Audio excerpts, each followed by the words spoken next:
January 24th, 1895. 50 Grosvenor Square, London. Morning light filters through rented curtains. Lord Randolph Churchill dies at 45. His widow Jenny sits beside the bed. She does not cry. They have been estranged for years. She stayed because leaving would be worse. Society does not forgive wives who abandon dying husbands, even husbands who humiliated them. The room is not at Blenheim Palace, where Randolph spent his childhood among marble columns and portraits of ancestors who conquered nations. This is rented space, borrowed walls, furniture that belongs to someone else. In the study downstairs, papers wait to be sorted. Bills, letters, bank statements from the Rothschilds showing 4 separate accounts. Balances that fluctuate but never quite resolve. The Rothschilds will send checks to his executors. 2 of them, the first for £2,000, the second, after debts are calculated, for £52,237. The gross estate will be entered in the probate registry at £75,971. The accountants will calculate it to the penny. 90% will come from a single source, South African mining shares Randolph bought in desperation 5 years ago, when he still believed he might matter again. But there is another document. Older, more important. December 20th, 1886. 4 pages in Randolph's handwriting. A resignation letter from when he was Chancellor of the Exchequer. Written from Windsor Castle, sent to Prime Minister Lord Salisbury. 4 pages of certainty that Salisbury would surrender rather than lose his brilliant Chancellor. Salisbury's reply came 2 days later. 3 sentences. Accepted the resignation with profound regret. Appointed a replacement the same day. That letter sits now in archives at Cambridge University. Researchers can request it. They must wear white gloves. They must handle it carefully. It is evidence of the moment everything stopped. Randolph carried the humiliation for 8 years. Not in his pocket like a watch, but in every parliamentary session where he sat powerless while George Goshen did his job. 8 years of watching. 8 years of knowing he destroyed himself. 8 years asking the question he could never answer. Why did he believe they needed him more than he needed them? The morning light touches his face. Jenny closes his eyes. The question remains. Chapter 1. The Third Son. February 13th, 1849. 3 Wilton Terrace, Belgravia, London. Not Blenheim Palace. This matters. The myth will say Randolph Churchill was born at Blenheim, the vast Baroque palace in Oxfordshire, built by a grateful nation for the first Duke of Marlborough's military victories. The myth will place his birth among marble halls and staterooms where kings have dined. The birth certificate says otherwise. 3 Wilton Terrace, a London townhouse, respectable but not palatial. The third son of John Spencer Churchill, Marquis of Blandford. And Lady Frances Vane arrives in a city house, not the ancestral seat. But he will grow up at Blenheim.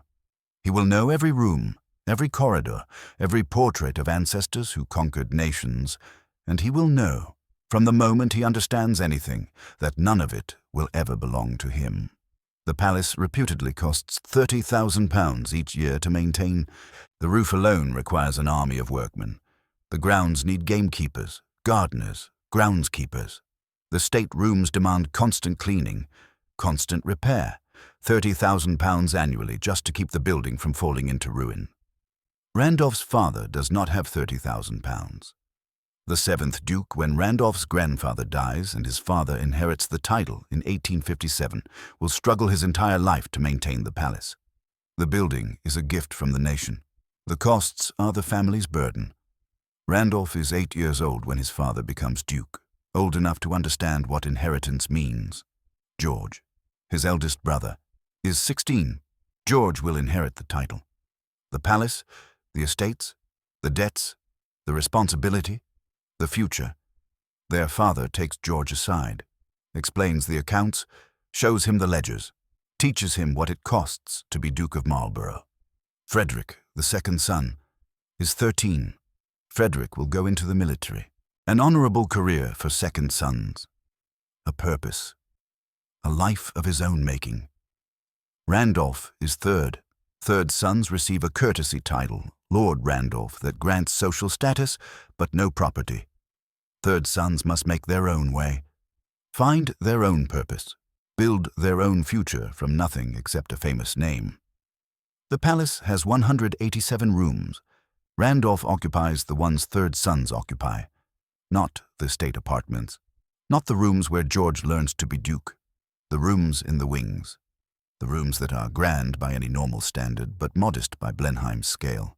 He walks the corridors, sees portraits of the first duke, John Churchill, who commanded armies and defeated the French at the Battle of Blenheim in 1704. Sees portraits of subsequent dukes, men who inherited power, men who mattered because of birth order. Randolph will not inherit. This shapes everything.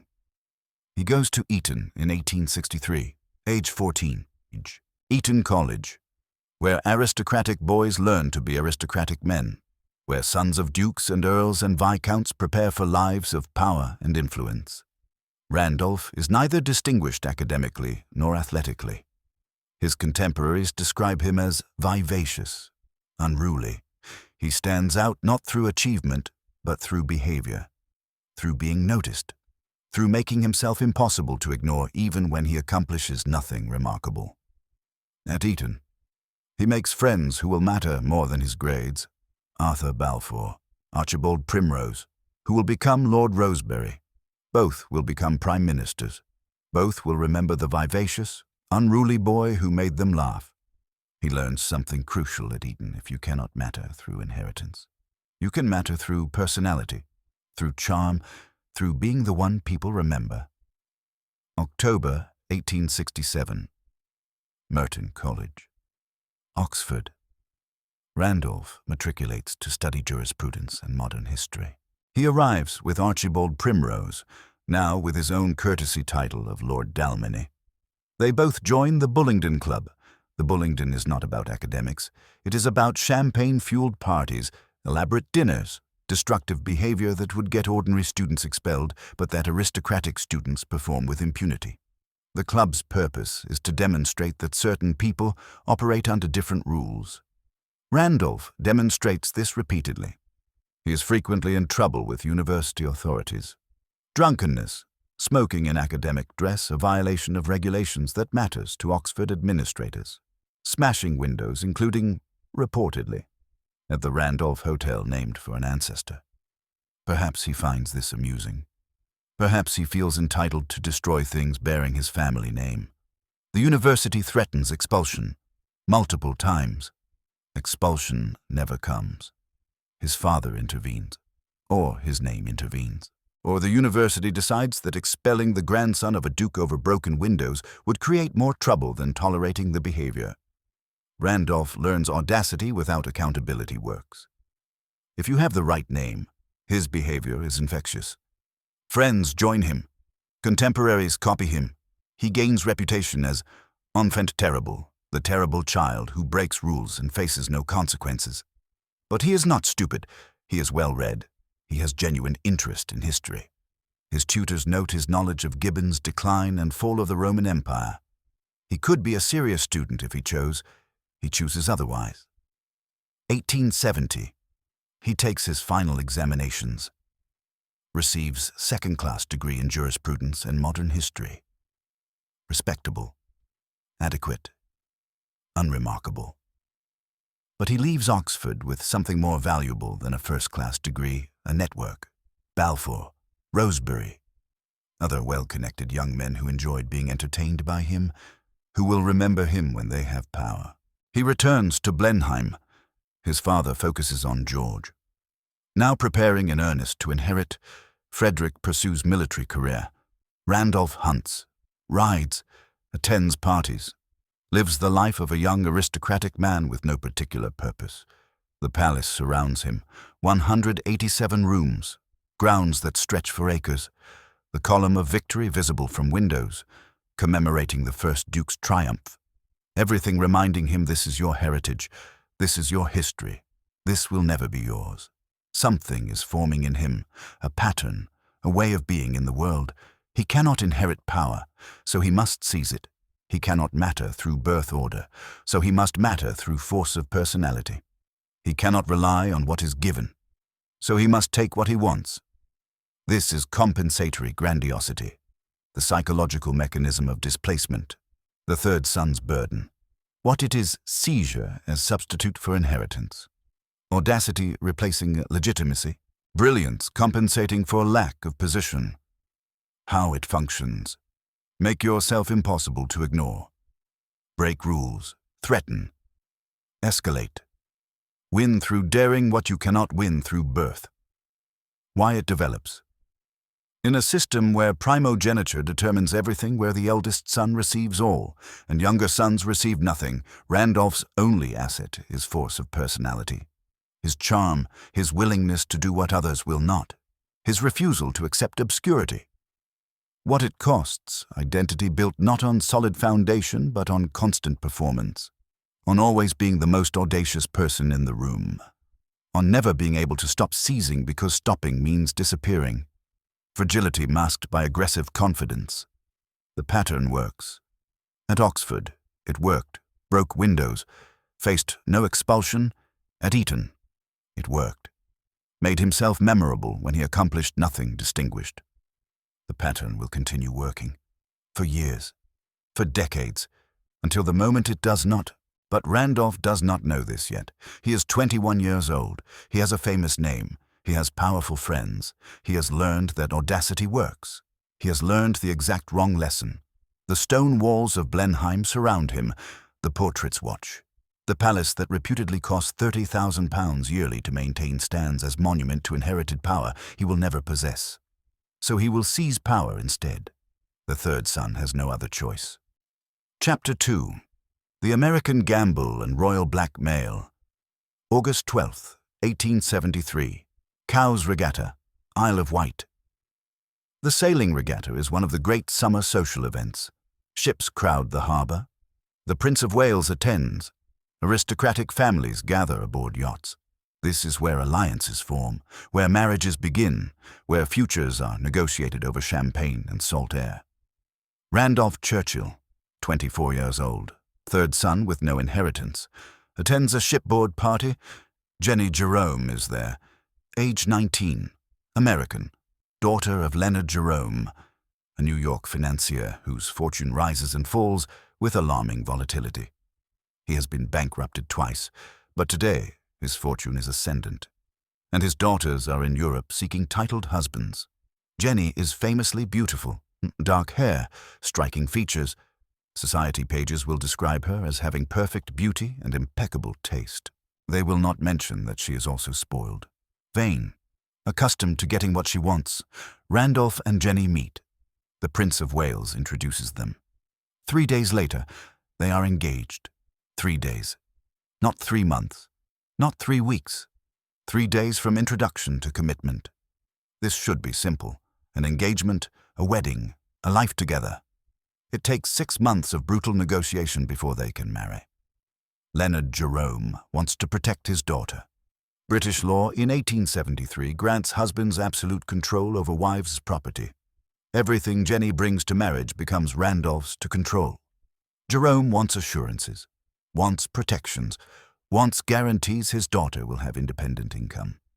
The 7th Duke of Marlborough wants his son to have control, wants the money to flow to Randolph, wants traditional arrangements where husbands manage finances and wives defer. The negotiations are mathematics, cold calculations of who controls what. Leonard Jerome agrees to provide £2,000 per year, but he insists split 50-50 between Jenny and Randolph. 1,000 to her, 1,000 to him. She will have income he cannot touch. The Duke agrees to provide £1,100 per year to Randolph from the family trust. Total annual income £3,100 in today's currency. Approximately £450,000 by normal standards. Comfortable by aristocratic standards. Barely adequate. Historian Roy Jenkins will later calculate it perfectly. Rich by normal standards, but poor by those of the rich. £3,100 must cover London townhouse rent, servants' wages, Jenny's Paris dresses from expensive designers, Randolph's clubs, his gambling, his horses, the social obligations of appearing wealthy when you are merely comfortable.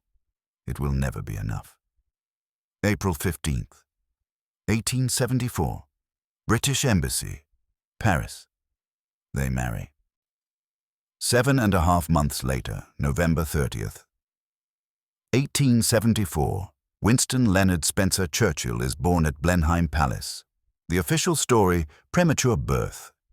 Jenny supposedly went into early labor after a fall while walking with a shooting party on the Blenheim estate. She supposedly cannot recall how the fall happened. Modern historians note Winston was a healthy, normal-weight baby. The timeline suggests conception in February or March 1874, before the April marriage. This matters less than it should. Victorian aristocrats are skilled at concealing inconvenient timelines. What matters is that Winston is born, Randolph's son, the heir to nothing, son of the third son who inherits nothing. January 1875. Elizabeth Ann Everest is hired, age 41, born in Chatham, Kent, daughter of William and Anne Everest. Never married. The title Mrs. is courtesy, honorific, given to nannies and cooks, regardless of marital status. She has spent 12 years raising Ella Phillips, daughter of a clergyman in Cumberland. Now the Phillips family no longer needs her. She takes a position with the Churchill family. Winston is 2 months old. He will call her womb, the closest he can get to saying woman. She will be the only adult in his childhood who consistently shows him affection. Victorian nannies in aristocratic households typically earn £20 to £60 per year. Depending on the family's wealth and the nanny's experience, Everest's exact wages are not recorded. But context matters. Housemaids earn approximately £52 yearly. General servants earn £16. Everest is skilled, experienced, raising the son of a duke's son. She probably earns £40 to £50 per year, maybe slightly more, maybe less. What is certain, she raises Winston, feeds him, bathes him, teaches him to read, nurses him through childhood illnesses, listens to his troubles. She is his world. His mother, Jenny, is beautiful and distant, throwing herself into London society. His father, Randolph, is absent, pursuing politics and pleasure. Everest is present, constant, loving. She will stay for 18 years. But £3,100 per year is insufficient for Randolph and Jenny's tastes. Jenny cannot give up buying clothes from Paris designers, will not wear last season's fashions, must appear at every social event dressed as beautifully as duchesses who have far greater incomes. Randolph cannot abandon the male Churchill fondness for gambling, betting on horses, wagering on cards, spending evenings at clubs where aristocratic men lose money with aristocratic carelessness. They begin borrowing, first from Standard Life Insurance Company, respectable lender, reasonable rates. This is normal for aristocratic families. Expected even. Borrow against future inheritance, against expectations, against the presumption that money will always arrive from somewhere. Then from moneylenders. Less respectable, higher interest rates. The kind of borrowing that indicates not temporary cash flow problems, but structural inability to live within means. The debts accumulate. By 1883, 9 years after marriage, the debts reach £30,000. £30,000 equals nearly 10 years of their entire annual income, equals the amount Blenheim Palace costs to maintain each year, equals disaster. But disaster is still years away. First comes scandal. 1876. Randolph's elder brother, George the Marquis of Blandford, heir to the dukedom, the one who will inherit everything, is having an affair. The woman, Edith, Countess of Aylesford, beautiful, married, bored with her husband. George and Edith are indiscreet. Everyone in their social circle knows. Affairs are common among aristocrats. Discretion is what matters. George and Edith lack discretion. Edith's husband, the 7th Earl of Aylesford, is in India with the Prince of Wales, hunting, shooting tigers, living the imperial fantasy. Edith writes to her husband, tells him she is leaving him for George, Wants a divorce? Will name George as co-respondent in divorce proceedings. This is catastrophe. Divorce is social death for women, disgrace for families. A divorce naming the Marlborough heir would destroy the family name. Newspapers would publish every detail. The scandal would make the Churchills subjects of mockery and moral condemnation. George is the heir. He will be Duke. He cannot be named in a divorce. Randolph decides to prevent this. His solution leveraged the Prince of Wales with a threat, years earlier, before her marriage. The prince wrote compromising letters to Lady Aylesford, romantic letters, personal correspondence that would damage his reputation if made public. Randolph obtains copies, or claims to have them. Sources differ on whether he actually possessed the letters or was bluffing. He sends word to the prince. Now in India, if the Earl proceeds with divorce, the letters will be published. The prince's relationship with Lady Aylesford will become public scandal. The future king's reputation will be damaged. The threat works. The Earl of Aylesford abandons divorce proceedings. The scandal is contained. George's affair ends quietly. The Marlborough name remains untainted. Edith, Countess of Aylesford, is ruined. She is ostracized from society, cut by former friends, erased from invitation lists. The historical record loses track of her after the scandal. Where she went, how she lived, when she died, none of this is well documented. A woman sacrificed to preserve a family's reputation. Her social existence ended to protect men who faced no comparable consequences. Randolph's solution worked. The divorce was prevented. The cost arrives immediately. The Prince of Wales is furious, outraged. He has been threatened, blackmailed, by a younger son of a duke, by someone who should know better than to threaten the future king. The prince bans Randolph from society for 10 years, from 1876 to 1886. Randolph is unwelcome at any event the prince attends, since the prince is the center of fashionable London society. This means Randolph is exiled from the life he knew. The establishment is appalled. This is not how aristocrats behave. You do not blackmail the royal family. You do not threaten princes with scandalous letters. There are rules. Randolph broke them. The 7th Duke of Marlborough is virtually forced to accept the Lord Lieutenancy of Ireland. The position costs him £30,000 per year from his own funds. This is the price of exiling his son from London, of removing Randolph from society's view, of making the problem disappear. December 1876. The Duke takes up his position in Dublin. Randolph accompanies him as private secretary. They bring Jenny, young Winston, and Everest.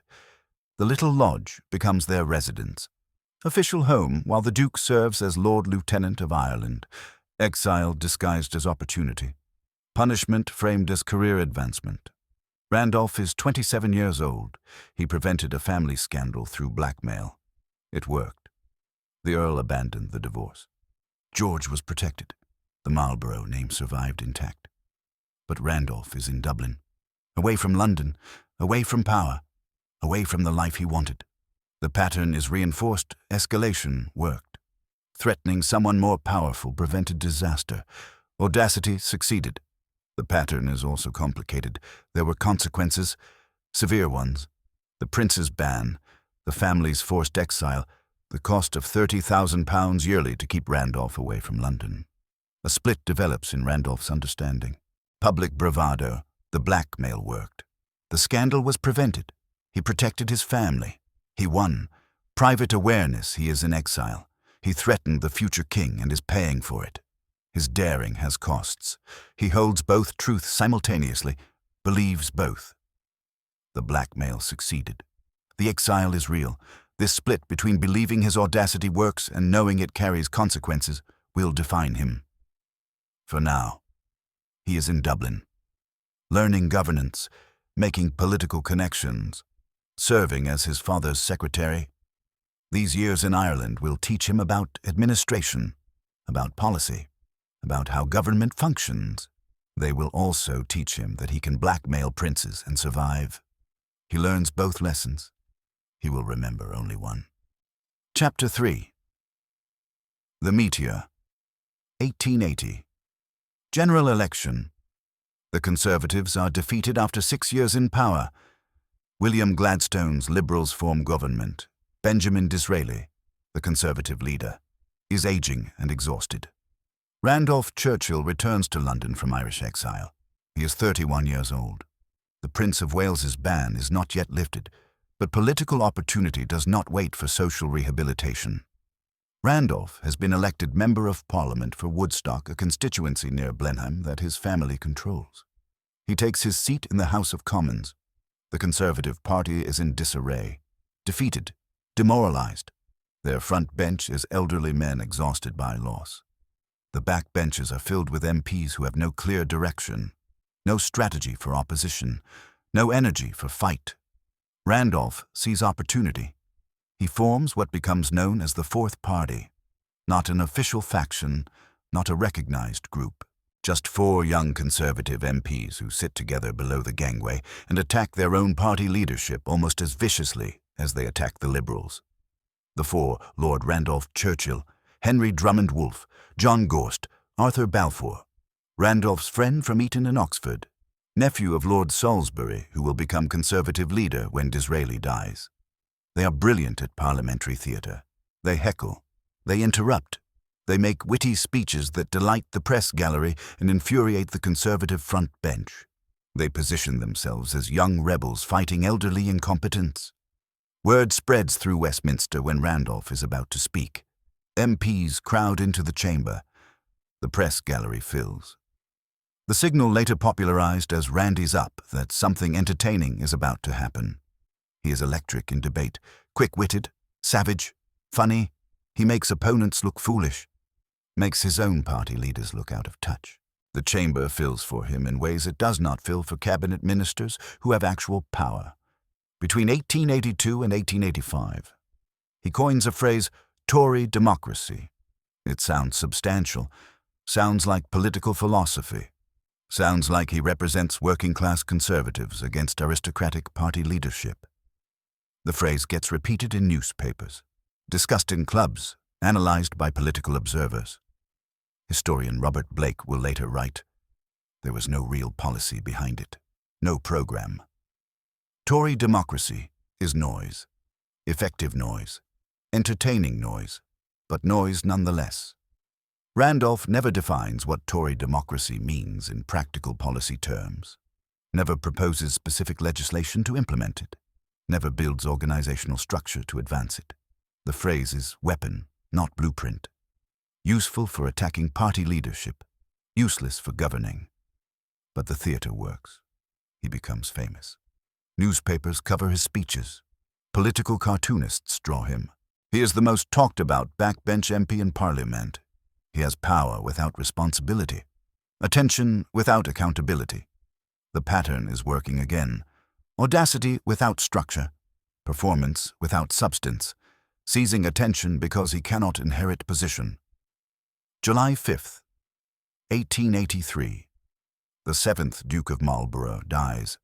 George becomes the 8th Duke, inherits Blenheim Palace, inherits the title, inherits the £30,000 annual maintenance burden, inherits everything. Randolph inherits nothing from the dukedom itself, but his father's will creates a trust. Money set aside for Randolph, not vast wealth, but enough to refinance the debts. Those debts now total £30,000 accumulated over 9 years of living beyond means.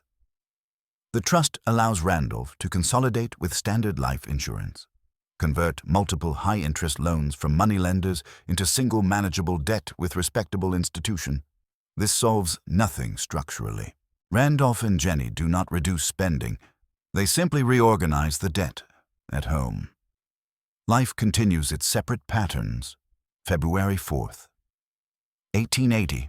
John Spencer Churchill, called Jack, is born. Second son. Winston is 5 years old. Elizabeth Everest now raises 2 boys. She feeds them, bathes them, reads to them, comforts them when they are sick or sad. She is the constancy in their childhood. Jenny pursues affairs. Multiple lovers. She's beautiful. Bored. Married to a man increasingly consumed by political ambition. Victorian society tolerates aristocratic wives' affairs if conducted with discretion. Jenny is reasonably discreet. Randolph knows. Likely has affairs himself. Their marriage is functional arrangement, not romantic partnership. They maintain appearances, produce heirs, live parallel lives under same roof. Everest sees everything, says nothing, focuses on the boys. 1884. The Conservative Party faces internal crisis. The National Union of Conservative Associations. The party's constituency organization is in rebellion against the leadership. Local activists want more power over candidate selection, more say in party direction. The elderly party managers want to maintain control. The National Union threatens to split from the party entirely. Randolph sees opportunity. Again, he positions himself as champion of the constituency activists against the party establishment. Demands to be made chairman of the National Union despite leadership opposition.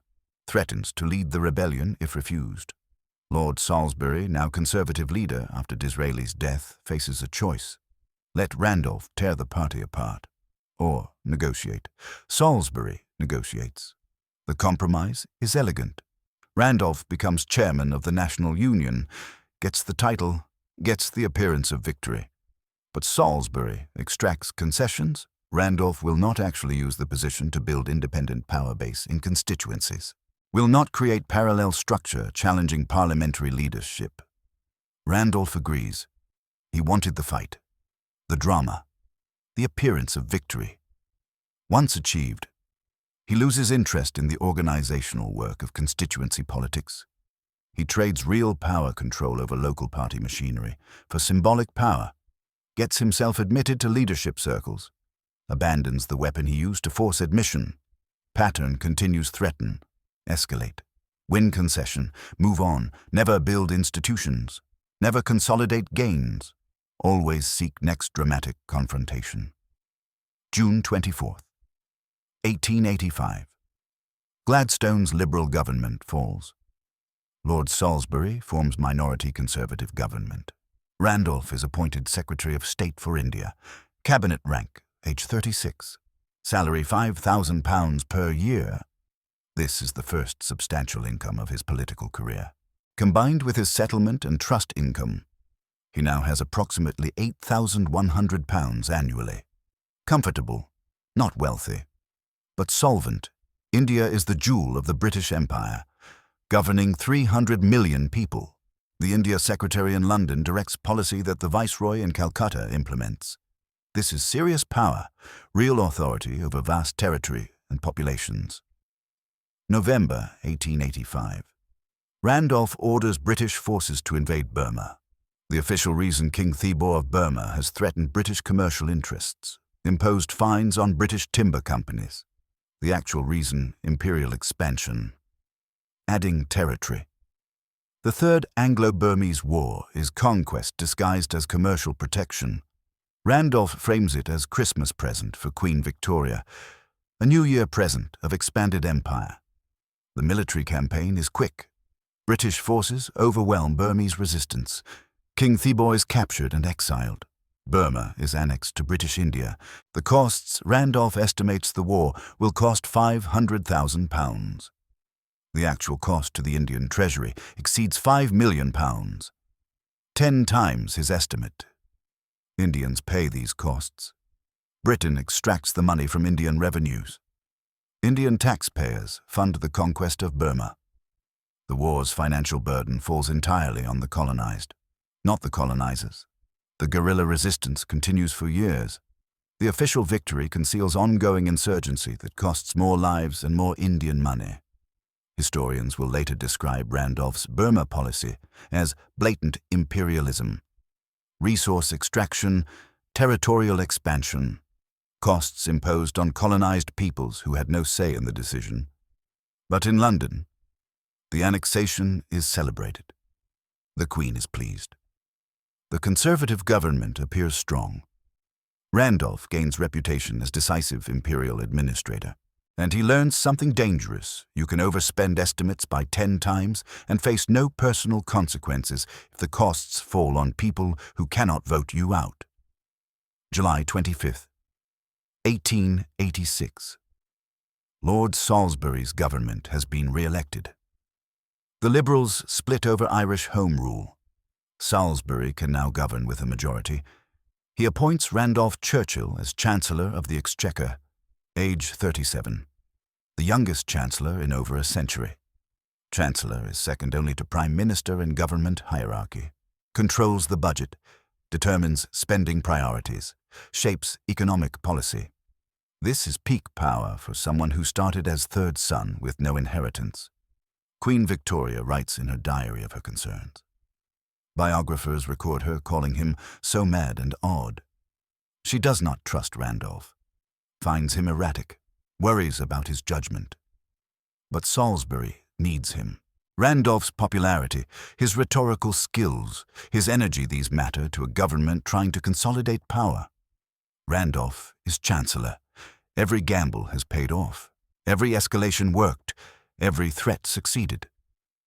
The Fourth Party rebellion led to prominence. The National Union crisis led to leadership admission. The India Secretaryship led to imperial success. Now Chancellor at 37. The pattern appears completely validated. He believes he is indispensable, believes the government cannot function without him, believes Salisbury needs him more than he needs Salisbury. Why would he not believe this? The evidence of his entire life supports it. Oxford broke windows, faced no expulsion. Aylesford blackmailed a prince, prevented disaster. Fourth Party attacked leadership, gained power. National Union threatened split. Won position. India overspent by millions. Received promotion every single time. Audacity worked. Every threat was validated. Every escalation led to victory. The compensatory grandiosity is at maximum.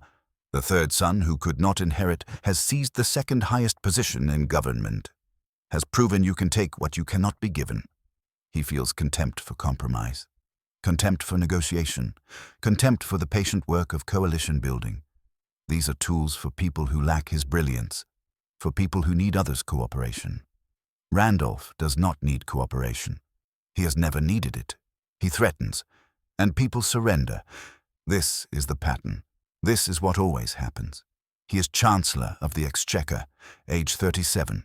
At the peak of power, the meteor has risen. Parliament fills when he speaks. The press covers his every move. Queen Victoria watches with unease. Lord Salisbury relies on him despite misgivings. The pattern has worked for 37 years. It will break in 5 months. Chapter 4. The Resignation. August 3rd, 1886. Randolph takes office as Chancellor of the Exchequer. His priority is retrenchment, reducing government spending, cutting waste.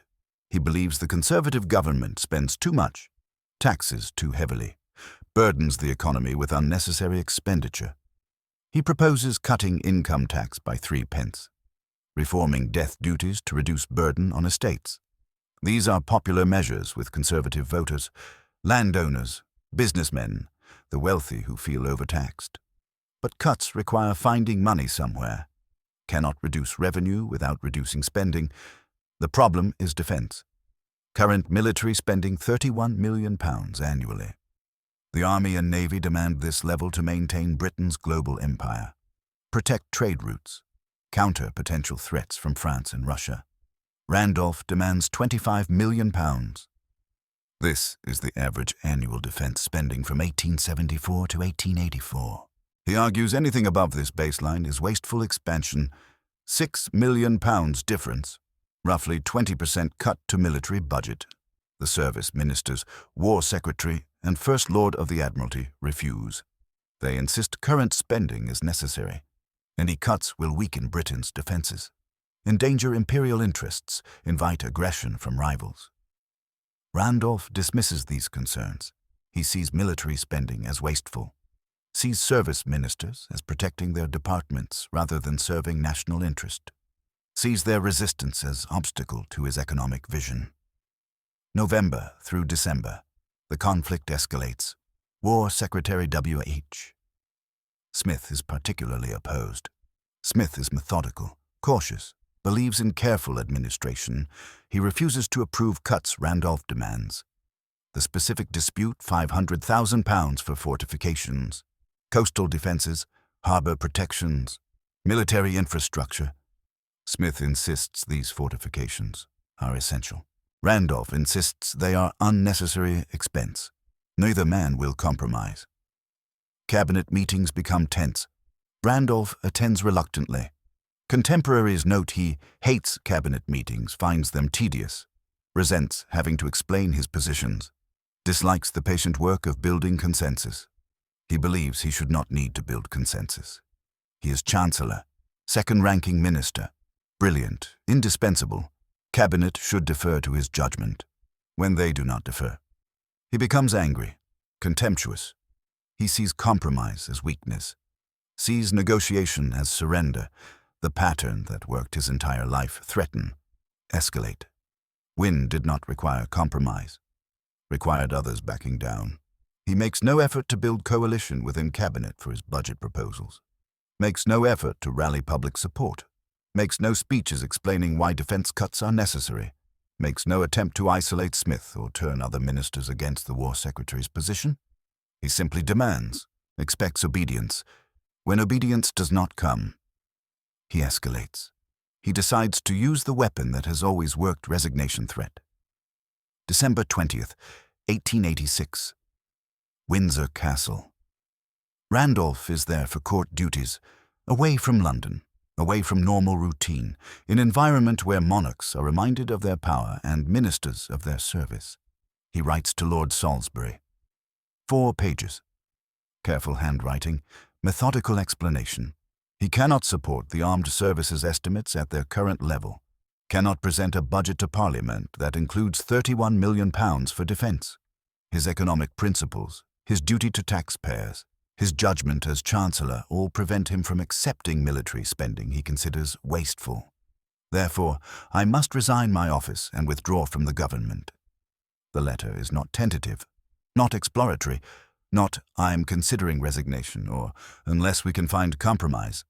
It is declaration, statement of fact. Resignation is happening unless Salisbury meets his terms. But the letter is also threat. Randolph expects negotiation, expects Salisbury to choose between losing his brilliant chancellor or overruling the War Secretary. Expects cabinet crisis where other ministers pressure Smith to compromise. Expects Salisbury will recognize that the government needs Randolph more than it needs W.H. Smith. This expectation is reasonable based on pattern. Every previous threat worked. Oxford administration backed down, Earl of Aylesford backed down, Fourth Party opponents backed down, National Union leadership backed down. When Randolph threatens, others retreat. This is the pattern. This is what always happens.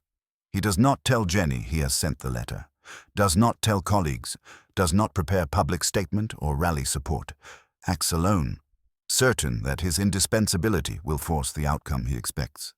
He waits for Salisbury's reply, waits for negotiation to begin, waits for cabinet crisis that will vindicate his position. December 22nd, 1886, late evening. Salisbury's reply arrives. 3 sentences. First sentence acknowledges Randolph's position on military spending. Second sentence expresses support for the War Secretary's judgment. Third sentence accepts the resignation with profound regret. No negotiation, no request to reconsider, no suggestion of compromise, no indication of cabinet crisis. Just acceptance. The same day, December 22nd, Salisbury appoints George Goschen as the new Chancellor of the Exchequer. The replacement is already chosen. The government will continue. Randolph holds the letter, reads it again.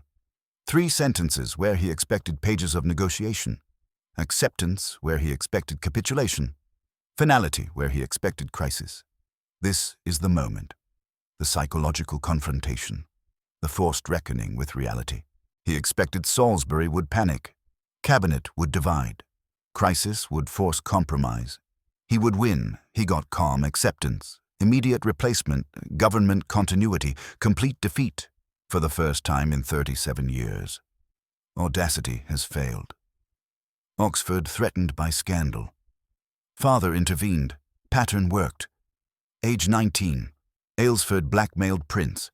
Scandal prevented. Pattern worked. Age 27. Fourth party attacked leadership. Gained prominence. Pattern worked. Age 31 to 35. National Union threatened split. Won chairmanship. Pattern worked. Age 35. India overspent massively. Got promoted. Pattern worked. Age 36. Every single time, threaten. Escalate. Others retreat. Randolph wins. December the 22nd, 1886. Pattern breaks. Threatened resignation. Expected retreat. Got acceptance. His identity is built on indispensability, on being ungovernable, on being brilliant enough that others must accommodate him, on the certainty that he matters more than whoever he is threatening. The letter proves he is expendable. Salisbury chose Smith over Randolph, chose competent administrator over brilliant meteor, chose stability over drama. The government does not need Randolph, can function without him, functions better without him. There is no escape from this confrontation. Cannot escape through wealth he has little. Cannot escape through position he just lost it. Cannot escape through architecture he is in rented rooms. Not Blenheim. Cannot escape through duty he resigned. Eliminated his duty. Cannot escape through movement the replies in his hands. Unavoidable. Must face he misunderstood his own importance. The asset, his leverage. His indispensability, his threat of resignation has become burden. Evidence of catastrophic miscalculation. The letter he wrote expecting to force capitulation now proves he misjudged everything. He sits with this knowledge. Late evening, December 22nd. Holds Salisbury's 3-sentence reply. The government has a new chancellor. Political time has moved on without him. He is 37 years old. Has been in politics for 6 years, has risen to second highest office in government, now has nothing. December 23rd, 1886. Morning. The Times publishes the resignation. Public reaction confusion. The budget dispute was secret. Cabinet discussions were confidential. No one outside government knew Randolph and Smith were fighting over defense spending. No public debate preceded the resignation. No warning. The resignation appears sudden, inexplicable. Why would the brilliant young chancellor resign over arcane budget disagreement most people do not understand? There is no outcry, no public demand for Randolph's return, no crisis forcing Salisbury to reconsider. Conservative MPs express surprise but not alarm. Some are relieved Randolph was difficult, erratic, exhausting to work with. Others are puzzled. None organize campaign for his restoration. The government continues. Goshen begins work as chancellor, presents different budget approach. Parliament accepts it. The crisis Randolph expected does not materialize. Political time stops for Randolph while continuing for everyone else. He sits in Parliament, still MP for Woodstock, still occupies seat. But he is no longer chancellor, no longer has power, no longer matters in ways he mattered a week ago. Goshen is chancellor now. Government functions smoothly, better than it functioned with Randolph. No more scenes in cabinet. No more threats. No more drama. The chamber no longer fills when Randolph speaks. Randy's up no longer draws crowds. MPs attend to business rather than theater. Winston will later analyze his father's mistake. Wrong time, wrong issue, no attempt to rally support. Wrong time, no crisis demanding dramatic action. Wrong issue, technical budget dispute with no clear public constituency. No attempt to rally support, acted alone. Told no one. Assumed indispensability would be enough. Every element of the pattern that worked before, act alone. Threatened dramatically. Expect capitulation failed because conditions were different, but Randolph cannot see different conditions, only sees threaten and win. This is what always happens. Except this time it did not happen. The mechanism collapses. Age 7 to 37 compensatory grandiosity worked. Third son seized power through audacity. Every gamble paid off. Every threat succeeded. Identity built on seizing what cannot be inherited functioned perfectly. December 22nd, 1886. Mechanism broke. Threat failed. Pattern shattered. Age 37 to 45, 8 years remain. The mechanism was the only tool he developed. Audacity was the only currency he knew. Seizing power was the only identity he built. When the mechanism fails, there is nothing else. No other way of being. No other tool for navigating defeat. No capacity for patience, for rebuilding, for accepting diminished status and working back up. The third son, who could not inherit, learned to seize, learned brilliantly, learned so well it worked for 30 years, never learned what to do when seizure fails. The disintegration begins, not immediately, not dramatically, but inevitably. He will sit in Parliament for 8 more years, will make speeches occasionally, will be present but not relevant, will watch younger men rise, will watch Goshen succeed where he failed, will watch the government function better without him, will know, every single day, that he destroyed himself, that the pattern he trusted betrayed him, that he was expendable after all. December 23rd, 1886. The resignation is public. The government continues. Randolph's career is over. He does not know this yet. Believes he can return. Believes this is temporary setback. Believes his brilliance will be recognized, his indispensability rediscovered. But political time has moved on. He remains frozen in the moment the pattern broke. 8 years will pass before his body catches up to what died on December 22nd.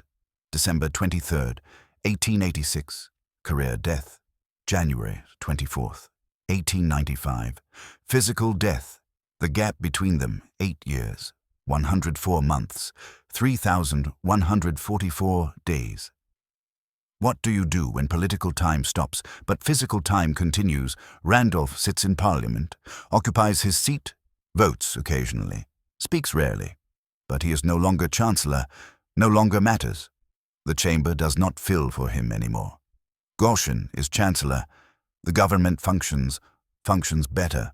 Actually, no drama, no threats, no scenes. Salisbury's cabinet works smoothly without the brilliant, erratic third son who thought himself indispensable. 8 years, long enough to build something new, start a business, write books, pursue different career, reinvent yourself completely. Unless you cannot imagine being anything other than what you were. Unless the mechanism that elevated you only functions in attack. Never in endurance, unless you have no skills for defeat. Randolph has no skills for defeat. 37 years being told he is brilliant, essential, destined for greatness. The pattern always worked. Every threat succeeded. Every gamble paid off. December 22nd, 1886. Someone called his bluff. Salisbury wrote 3 sentences and moved on. Randolph must live with this knowledge. 8 years, 104 months, 3,144 days, every single one knowing he destroyed himself. Every morning waking up knowing the pattern broke. Every session in Parliament sitting where chancellors used to sit. Watching Goshen do the job he lost. Every social event where people are polite but no longer interested. Every year that passes without return, without rehabilitation, without mattering again. What do you do in that space? Watch. Watch political time continue without you. Watch younger men rise. Watch the government succeed. Watch your own irrelevance compound daily. 8 years is long enough to learn new skills. Randolph learns only one: how to watch himself fade. The 8 years begin. Chapter 5. The 8-year death. 1887. Randolph remains Member of Parliament for Woodstock. He attends sessions, makes speeches occasionally, speaks on Irish policy, on budgets, on imperial affairs. His speeches are competent, well-informed, sometimes witty. They are also ineffective. The chamber does not fill anymore when word spreads that Randy's up. MPs continue their business. The press gallery sends junior reporters or no one at all. There is no electricity. No anticipation, just another backbench MP making another speech that will change nothing. George Goshen succeeds as Chancellor, presents budgets, Parliament accepts, manages the economy competently, the military gets its funding, the government continues. No crisis emerges. No one suggests Randolph should return. The party that once found him indispensable discovers it does not miss him. Salisbury governs effectively. The Conservatives maintain power. The absence of drama, of threats, of brilliant erratic behavior proves advantageous. Cabinet meetings are productive. Decisions are made through consensus rather than confrontation. Randolph watches this, sees the government function better without him, sees younger men rise, sees his own obsolescence confirmed daily. He turns to horse racing, not as casual hobby, as obsession, as alternative identity, as place where he can still matter, still win, still experience the thrill of gambling paying off. He buys horses, enters them in races, spends time at tracks, studies bloodlines, discusses breeding with trainers. The racing world becomes refuge from political irrelevance. 1889, his filly La Besse de Joie wins the Oaks at Epsom. The Oaks is one of Britain's classic races. Prestigious, widely covered. Winning brings prize money. Prestige. Proof that Randolph's judgment about horseflesh is sound. For a brief moment, he experiences joy, pure, uncomplicated victory. His horse won, his judgment validated. Newspapers cover the win. He matters again, at least in racing circles. The joy fades quickly. Racing costs money, enormous amounts. Purchase price for quality horses, training fees, stable costs, jockey fees, entry fees for races, transport, veterinary care. His income remains £3,100 annually. Settlement income from Leonard Jerome, trust income from his father's estate. No ministerial salary anymore. No path to increasing earnings. The debts remain, refinanced through standard life but not eliminated. Still owe £30,000. Interest accumulates. Racing costs add to burden rather than solving it. The Rothschild banking accounts reveal the pattern in numbers. 4 separate accounts in Randolph's name. Balances fluctuate month to month. Money comes in from the settlement. Money goes out for debts, for racing, for maintaining appearance of wealth while possessing merely adequacy. The ledgers show man living beyond means, gambling that next win will solve structural problems, unable to reduce spending to match income. One race victory cannot fix this. La Besse de Joie's win brings temporary elation, but permanent costs remain. 1891. Randolph learns about opportunity in South Africa. The Witwatersrand Rand gold fields have been discovered. Mining syndicates are forming. Fortunes are being made by men who invest early in the right companies. The gold rush creates speculation frenzy. Randolph sees chance for financial salvation. He investigates mining syndicate opportunities, focuses on Rand Mines Limited, a company acquiring gold-bearing properties in the Transvaal. The investment is risky, speculative, but potential returns are enormous. He needs capital. The Rothschilds lend him £4,000. This is substantial loan requiring collateral, interest payments, repayment schedule. But the Rothschilds have long relationship with the Churchill family. They extend credit. Randolph raises £11,000 from other investors, friends, acquaintances, people willing to gamble on South African gold. He borrows additional £1,000 from other sources. Total capital £16,000. This is more than 5 years of his annual income. This is bet everything speculation.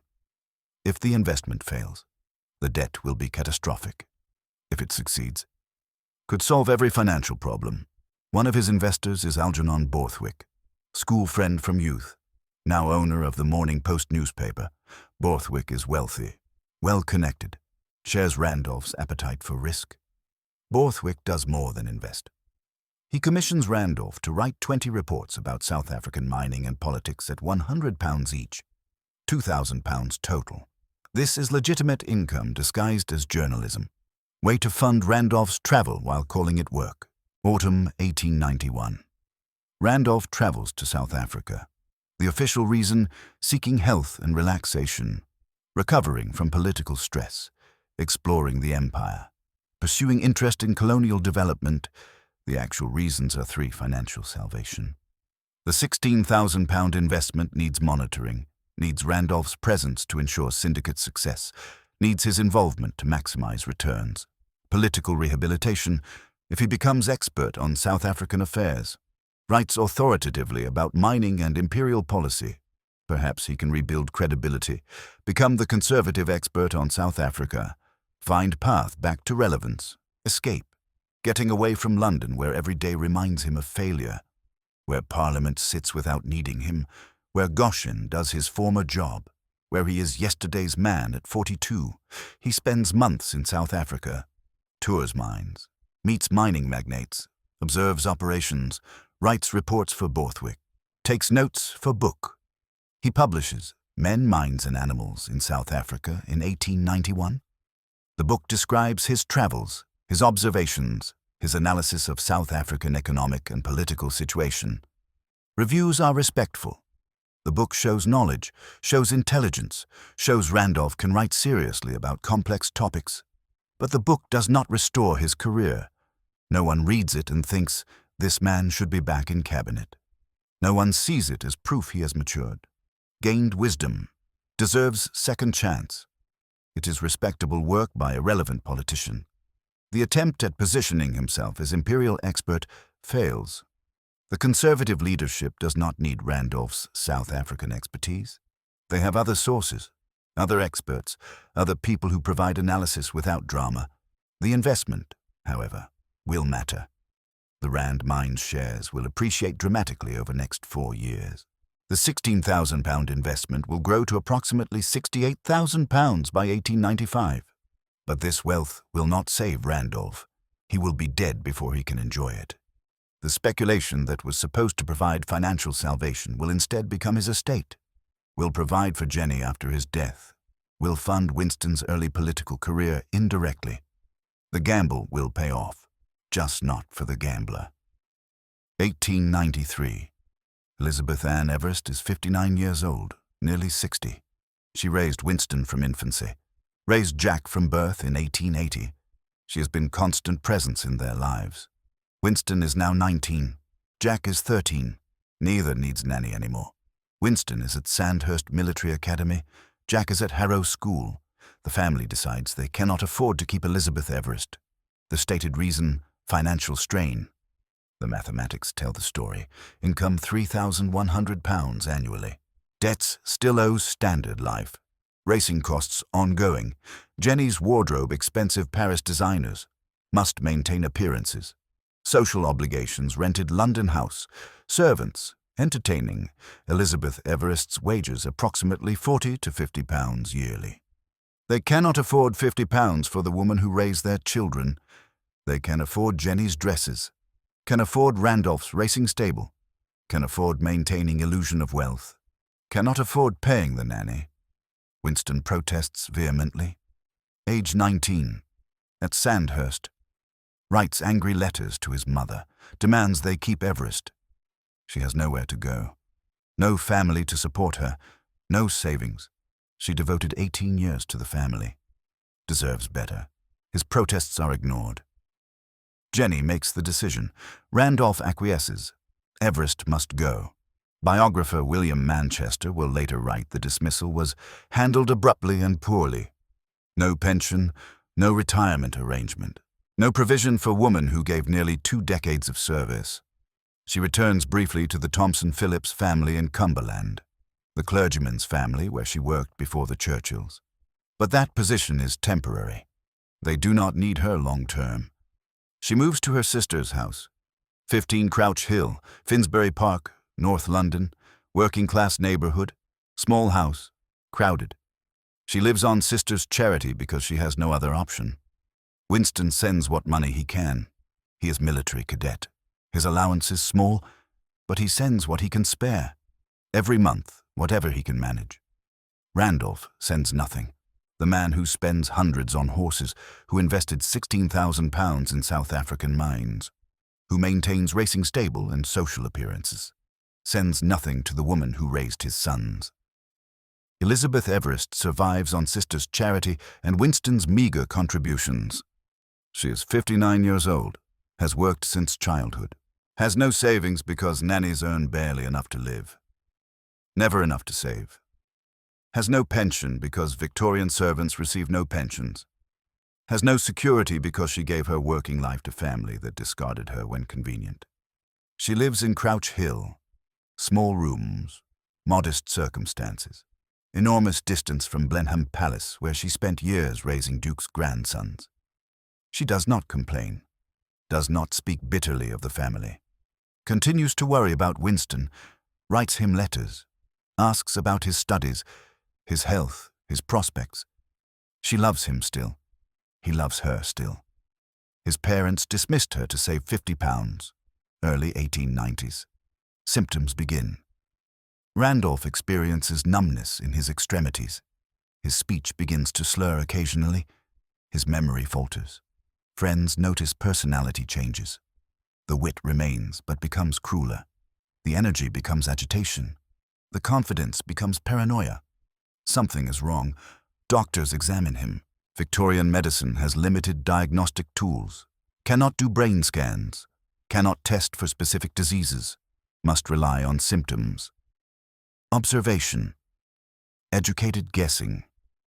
The diagnosis, general paralysis of the insane. This is catch-all Victorian term for progressive neurological and psychiatric deterioration. The diagnosis explains nothing, provides no treatment, simply categorizes he is getting worse. What is actually wrong? Medical historians debate. The syphilis theory. In 1922, biographer Frank Harris claimed Randolph contracted a venereal disease in 1874. Harris heard this from Louis Jennings, Randolph's political ally. The timeline fits infection in 1874. 20-year progression, symptoms emerging early 1890s. Death in 1895. This matches tertiary syphilis progression. The brain tumor theory, John H. Mather, argued in 1996 that symptoms match brain tumor better than syphilis. No evidence Jenny or children contracted syphilis. No documented mercury or potassium iodide treatment. Standard syphilis remedies Victorian doctors would have used. The personality changes, speech problems, and progressive deterioration match brain tumor, the truth unknown. Medical records were lost or destroyed. Family likely destroyed evidence to protect reputation. Victorians concealed venereal disease. The diagnosis was intentionally vague to avoid scandal. What is certain, Randolph is dying. Progressively, visibly, painfully. June 1894. He makes his final speech in House of Commons. The debate is about Uganda, imperial policy, territory Britain controls, the kind of topic Randolph once commanded with wit and authority. He rises to speak, cannot articulate coherent thoughts. Words slur, sentences fragment, arguments become confused. He loses his thread repeatedly. Members of Parliament grow uncomfortable. Some look away, some whisper. The speech is painful failure, embarrassing, sad. This is not retirement, not graceful exit. This is public disintegration. The brilliant orator who once filled chambers now cannot finish sentences. He sits down, does not speak in Commons again. Autumn 1894. Doctors suggest world tour. Travel might help. Change of scene, different climate, rest. This is desperate measure. Doctors know he is dying. Suggest travel because they have no treatments. Give family something to do. Give Randolph something to hope for. He and Jenny depart on world tour. Attempt to visit India. East Asia. Journey around globe. They reach Cairo, Egypt. December 1894. Randolph collapses. Cannot continue. Too ill to travel. Too weak to pretend anymore. They return to London. Christmas 1894. Randolph is 45 years old, has 1 month to live. The world tour was final attempt to escape, to find somewhere the deterioration would stop, to believe movement could save him. Movement cannot save him. Nothing can save him. January the 24th, 1895, 50 Grosvenor Square. London. Randolph dies. Age 45. Jenny beside him. Winston at Sandhurst receives word. Age 20. His father is gone. The rented rooms, the Rothschild accounts, the South African shares worth £68,000 he will never enjoy. The resignation letter still in archives, proving his miscalculation. 8 years of watching himself become irrelevant, now over. Winston grieves, not for close relationship they had none, for what might have been, for father who was brilliant and broken, for pattern that destroyed him. 5.5 months later, July 3rd, 1895, Winston loses someone he actually loved. 15 Crouch Hill, Finsbury Park. Elizabeth Ann Everest dies, age 62. Peritonitis is a serious abdominal infection, fatal in the Victorian era before modern medicine. Winston receives word at Aldershot military base, travels through rain to reach her. He is the only family member present. She's dying in her sister's house. Small rooms, modest street, North London neighbourhood far from Blenheim's grandeur. She worries about Winston even while dying, asks about his health, his career, his future. Her last thoughts are for the child she raised. Winston sits with her, holds her hand. She dies with him beside her. He writes afterward, "I feel very low and find that I never realized how much poor old Womb was to me. More grief for her than for his father. More tears for the nanny than the Chancellor. He pays for her headstone, arranges for it to read, erected to the memory of Elizabeth Ann Everest, who died on 3rd July, 1895, aged 62 years, by Winston Spencer Churchill and John Spencer Churchill. Not erected by Randolph and Jenny Randolph is already dead. By Winston and Jack, the sons she raised, the children who loved her. Winston arranges annual maintenance for the grave. The Churchill family continues this maintenance to the present day. Someone tends Elizabeth Everest's grave. Someone remembers 2 deaths in 1895, 5.5 months apart, both in rented rooms, both in North London area, both people who spent significant time at Blenheim Palace, neither dying there. Randolph Churchill died first, January. 37 years seizing power he could not inherit. Third son who learned audacity works, blackmailed princes, attacked party leadership, became Chancellor at 37, resigned expecting triumph on December 20th, 1886, received 3-sentence acceptance December 22nd, watched 8 years of irrelevance, gambled on horses and South African mines, could afford racing stable, could not afford paying Everest £50, dismissed woman who raised his sons, sent her nothing, died having accumulated Rand Mines shares worth £68,000, died in rented rooms, Jenny beside him out of obligation, not love.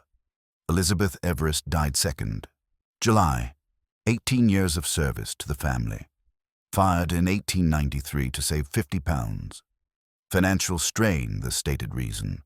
Lived final 2 years on sister's charity and Winston's meager contributions. No pension, no security, no acknowledgement of nearly 2 decades raising the Duke's great-grandsons. Died attended by one person who loved her. Winston travelled through rain to be there. She worried about him even dying. Her grave is maintained by Churchill family because Winston insured it. Winston lost his father in winter, lost his mother figure in summer.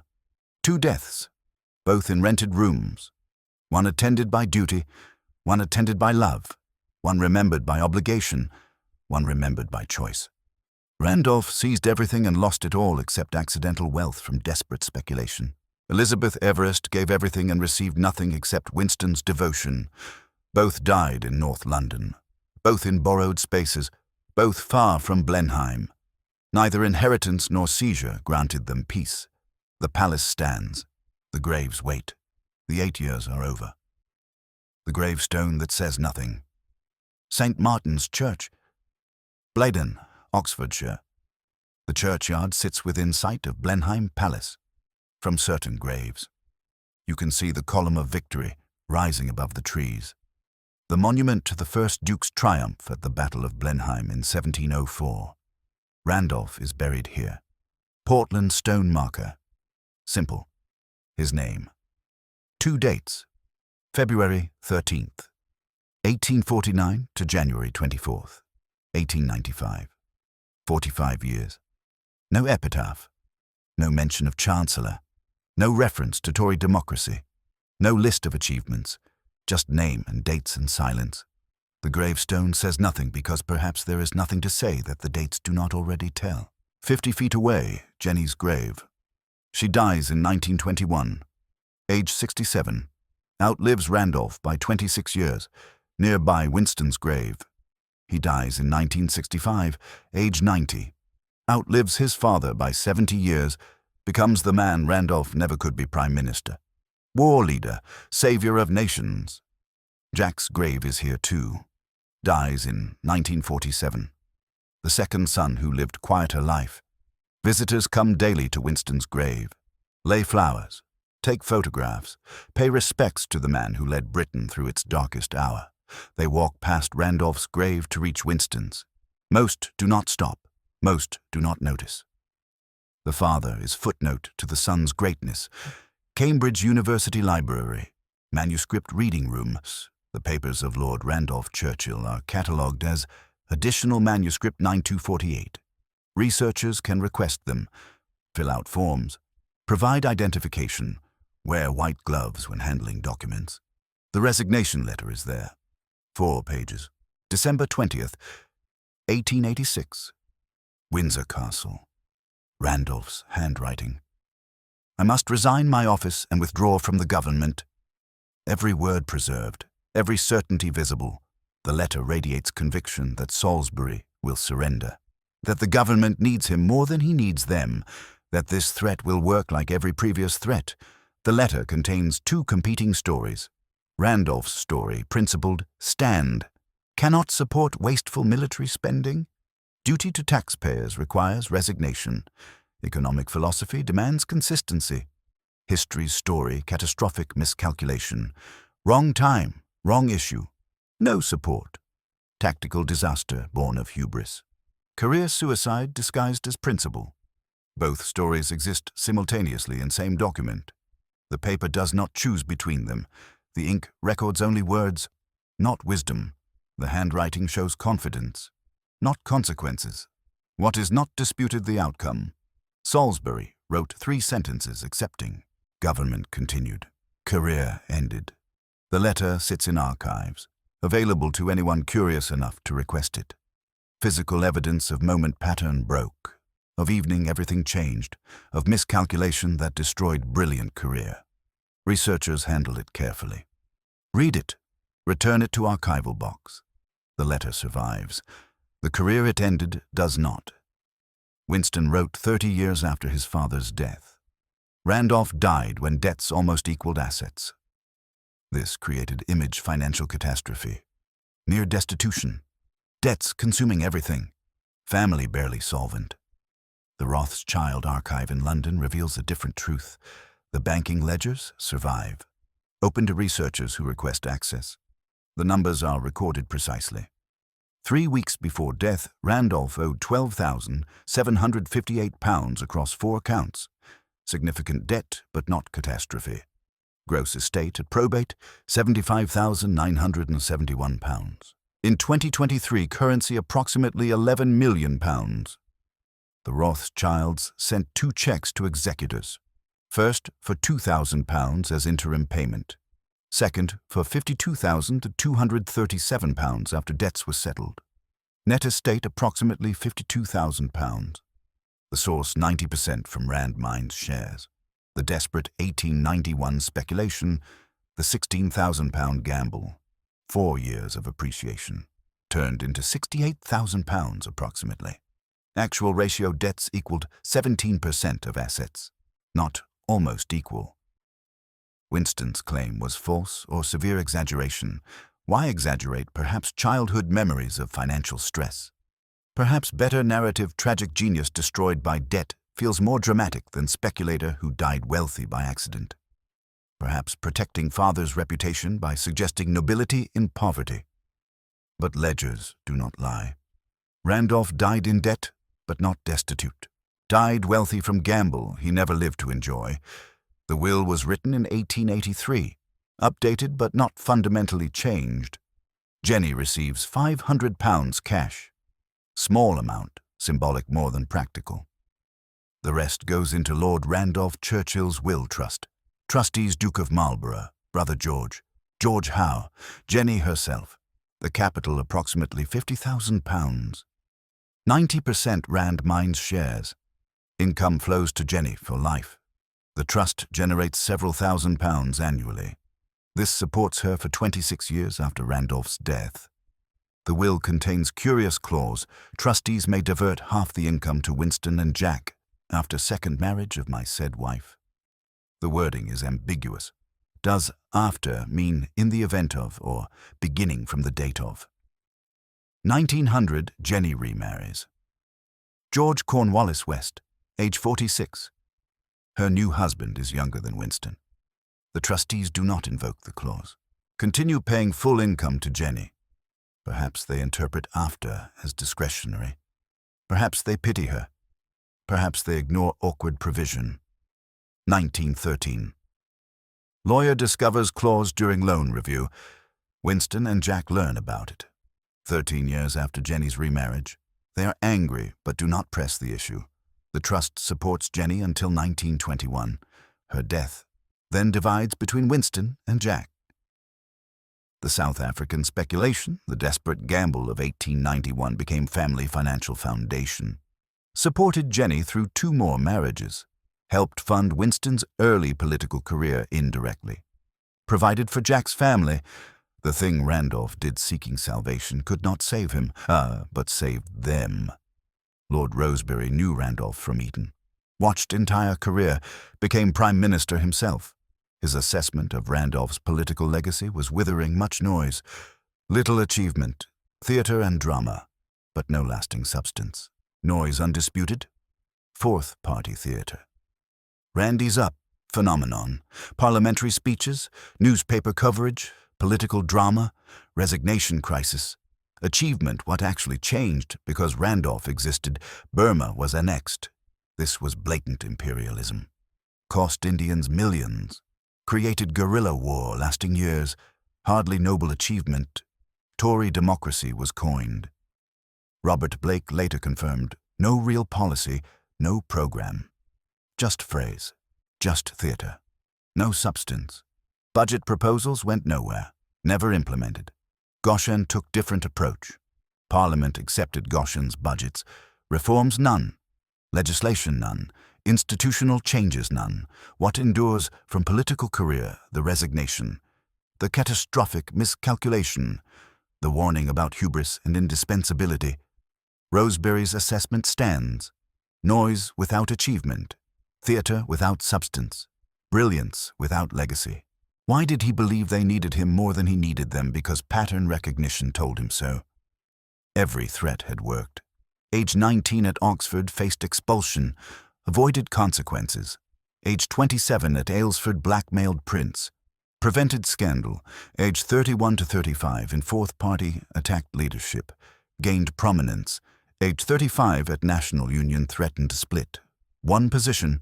Age 36 in India overspent catastrophically. Got promoted to Chancellor. Every single time threaten. Others retreat. Randolph wins. Age 37 threatened resignation. Expected capitulation. Pattern said they would surrender. Pattern broke. They accepted. Why every previous success contained conditions Randolph ignored. Oxford father intervened on his behalf. Aylesford Earl chose privacy over justice. Fourth Party opposition is easier than governing. National Union Salisbury needed unity temporarily for electoral purposes. Burma costs fell on Indians who could not vote him out. Resignation, no protector. No leverage, no coalition, no external pressure forcing Salisbury's hand. Different conditions, same tactic. Tactic failed. He spent 37 years building identity on pattern. Spent 8 years learning pattern, only worked under specific conditions he never understood. The third son could not inherit. Learned to seize, learned brilliantly. Built entire self on compensatory grandiosity. When mechanism failed, nothing remained. No other tool, no other identity, no capacity for rebuilding.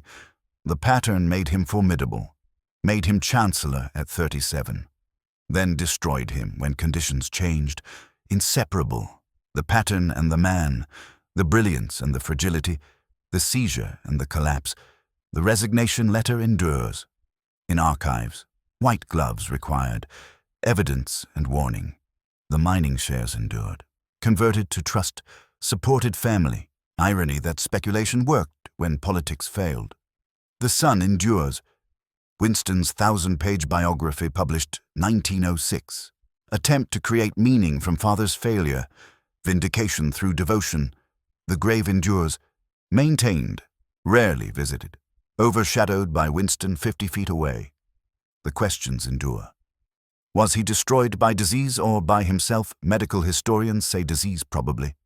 Psychological timeline says self-destruction began December through 23rd, 1886. Perhaps both. Perhaps inseparable.